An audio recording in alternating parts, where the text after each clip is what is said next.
O futuro que a ficção científica anunciava chegou, para o bem e para o mal. Mas, como bem pergunta o documentário O Dilema das Redes, qual é o caminho que nós vamos tomar? E aí, tudo fantástico com você? Esse vídeo aqui é para poder tecer algumas considerações e sua vinculação com a literatura fantástica do documentário O Dilema das Redes, que é um documentário que está à disposição na Netflix. É uma produção de setembro de 2020, ou seja, é algo bem recente, inclusive aborda até a mesma questão do coronavírus, o impacto no mundo, e principalmente qual é o papel que as redes sociais vêm desempenhando na arquitetura da nossa sociedade, tá? E eu achei bem interessante trazer essa questão para o vídeo daqui, porque ao longo do documentário ele vai estabelecendo diferentes pontos de contato com questões da literatura fantástica, principalmente da ficção científica, porque é na ficção científica que a gente vai ver esse desenho, essas projeções sobre os rumos da sociedade, né? Ray Bradbury bem dizia que eu não escrevo ficção científica para predizer, né, para prever o futuro, mas sim para evitá-lo.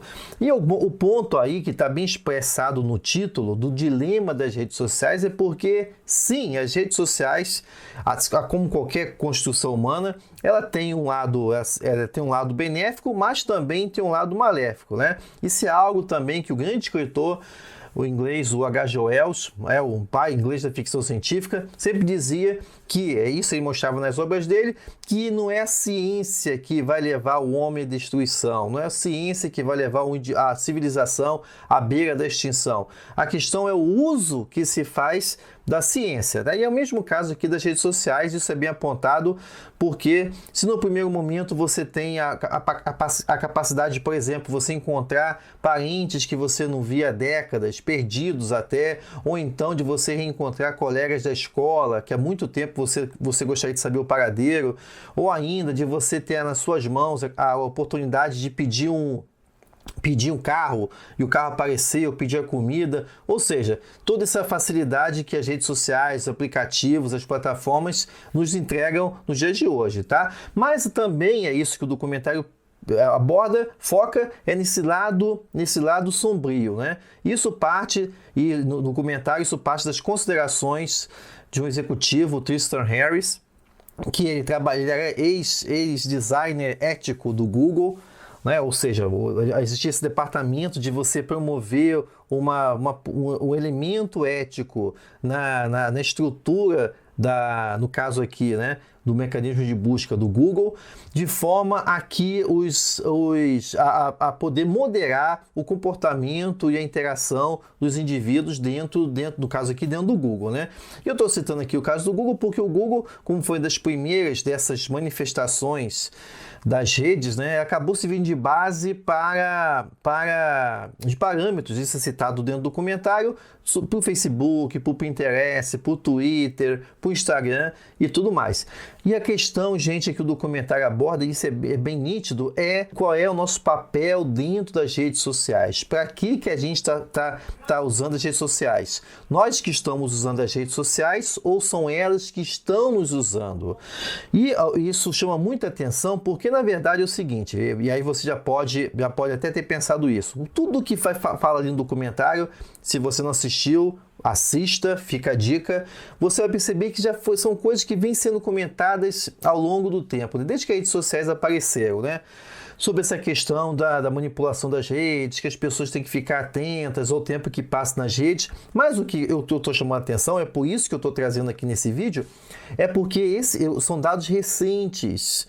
Como eu falei, esse é o documentário de 2020, ou seja, você consegue observar de perto, principalmente nesse contexto que a gente está vivendo, dessa nova década aqui do século XXI, né? Marcada por disseminação de fake news, disseminação de grupos extremistas de ambos os lados. Ou seja, e nesse contexto a gente observa que as redes sociais têm um papel decisivo até mesmo na criação e propagação desses elementos, né? Eu vi também alguns comentários relacionados a esse dilema das redes, de que o documentário tem inserção de elementos de drama também, né? Mostrando uma família, o impacto das redes sociais especificamente sobre uma menina, a menina tem 11 anos, se não me engano, e também sobre um adolescente, né? Ou seja, e aí isso aí acabaria diminuindo o valor do documentário, mas não, muito pelo contrário. Do meu ponto de vista, isso acaba exemplificando até mesmo o que os demais especialistas estão falando em relação a algoritmos e tal, manipulação de dados, machine learning, inteligência artificial, ou seja, os dados técnicos ganham expressão em como que as redes afetam essa família, né? Eu não vou dar detalhes aqui, não vou falar dos detalhes do documentário para não te privar o prazer, principalmente que são informações muito contundentes, né? Isso são coisas que eu observo dentro da própria sala de aula. Isso mostra no documentário essa elevação, por exemplo, de casos de depressão, de casos de suicídio, principalmente entre os jovens, principalmente da chamada geração Z, né? Ou seja, nascidos de 96 para cá, e um pouco também da geração anterior. Eu dou aula há 20 anos, e isso observa em sala de aula. Do século 21 para cá, coincidentemente ou não, com o aparecimento das redes sociais, por exemplo, toda sala de aula, em toda a turma que eu tenho, nas universidades, sempre tem um caso de alguém com depressão, sempre tem alguém com caso com síndrome do pânico, sempre tem alguém com caso que tentou suicídio, ou com algum parente cometeu suicídio. Aqui mesmo na cidade onde eu vivo, no interior de Goiás, na cidade de Catalão, no sudeste goiano, divisa com Minas, você é uma cidade onde tem altos índices de suicídio. E chama muita atenção que são jovens, né? Então, é nesse processo que esse documentário vai interferir, de que ponto que, por exemplo, o botão do like, ele interfere nesse elemento. E o que chama atenção é porque, ao longo do documentário, são as pessoas que criaram esses dispositivos, essas plataformas, essas redes, que falam.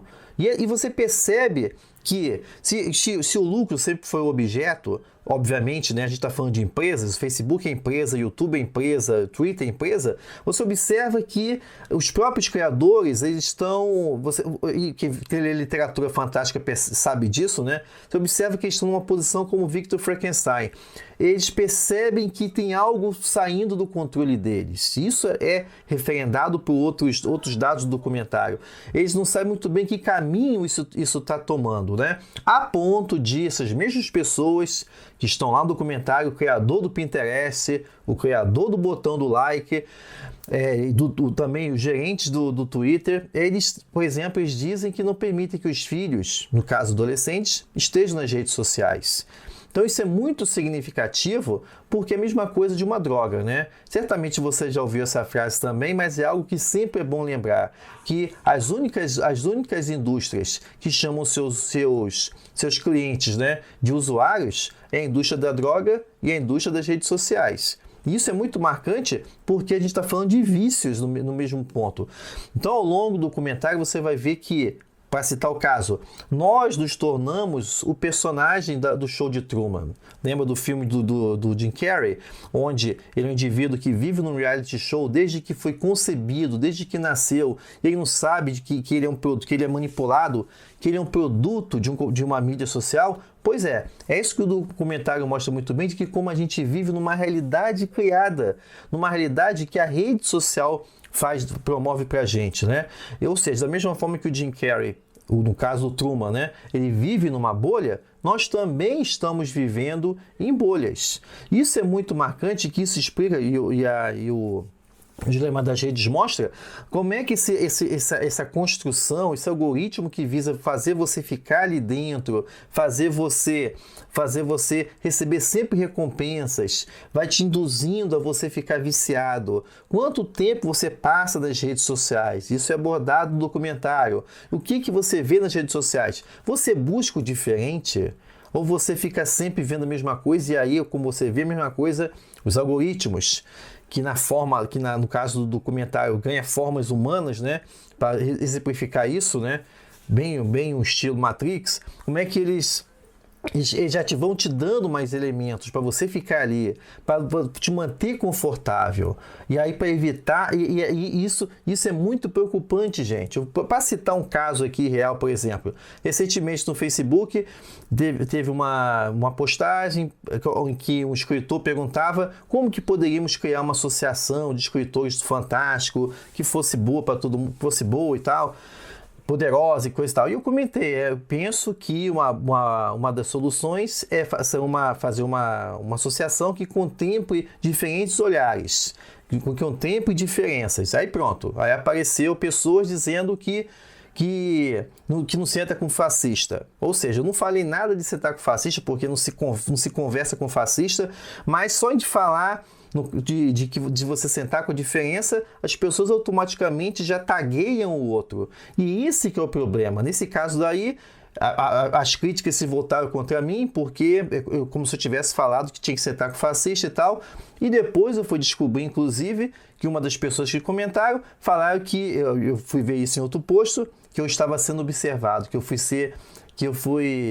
essa pessoa ia passar a me observar para saber como é que eu me comporto. Como se quase com 50 anos de idade, plenamente realizado, já alcancei tudo que eu queria na minha carreira, reconhecido pelos meus pares, eu precisasse de aceitação de alguém de rede social, né? Mas isso mostra muito bem que é isso.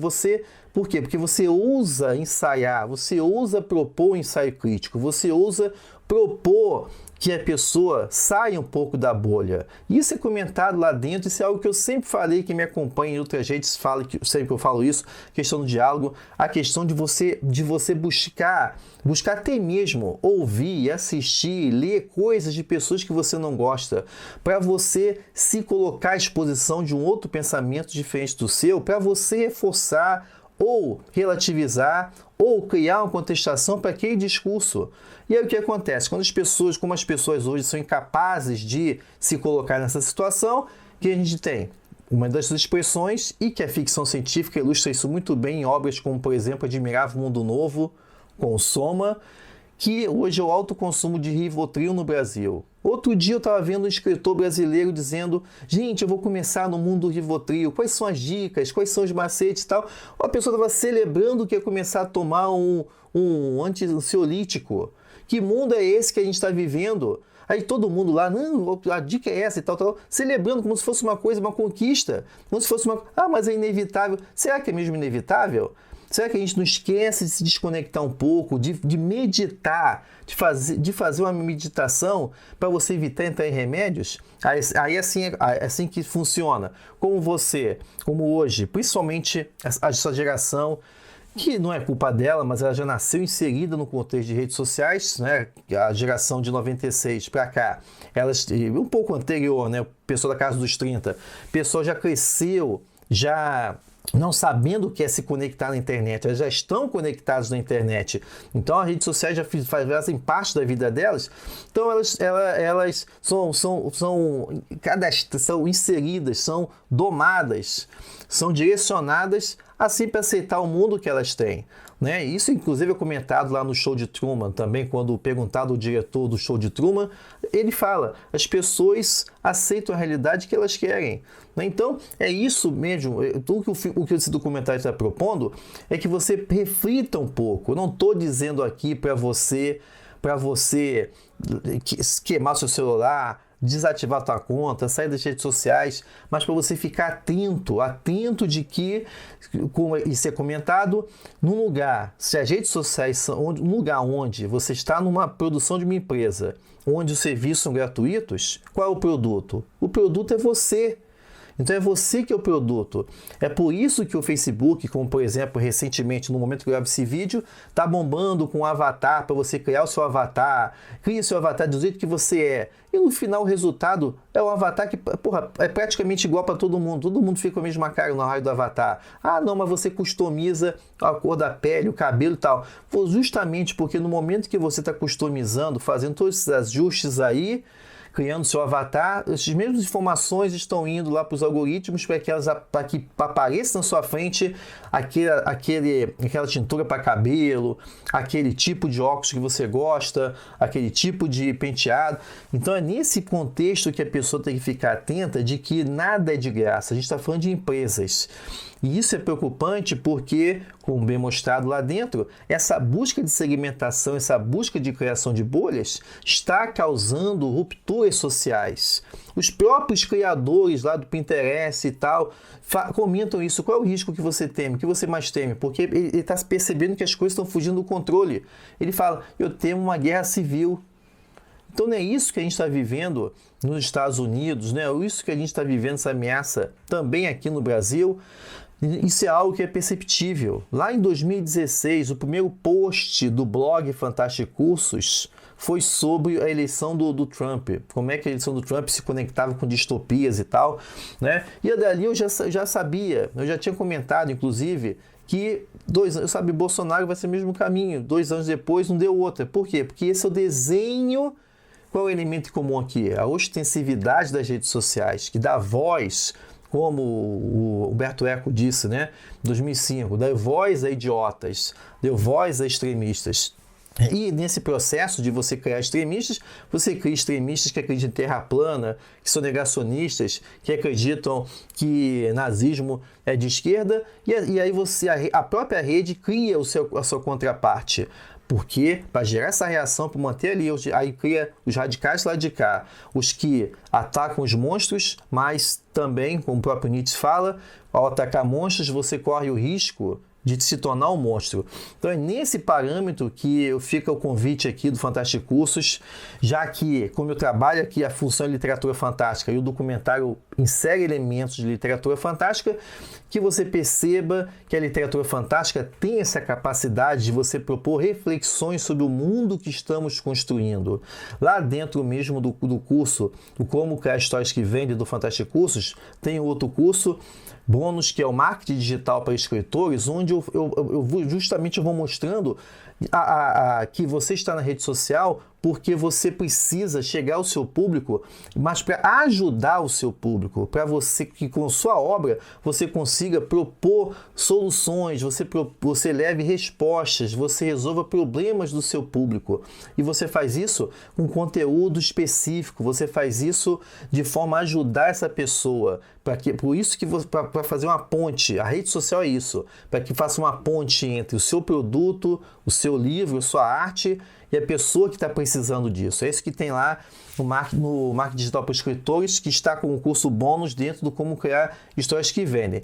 Então, nesse ponto, reflita se você precisa realmente ficar expondo sua vida direto.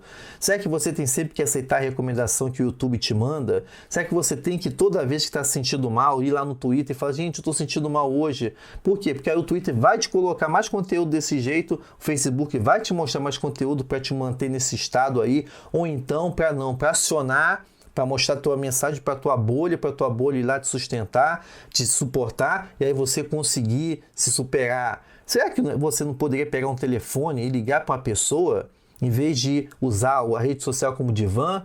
Será que você precisa realmente expor seus filhos, suas filhas, tua vida no Facebook? A última foto que eu coloquei dos meus filhos na rede social, no Facebook, foi de 2017, porque a gente estava na CCXP.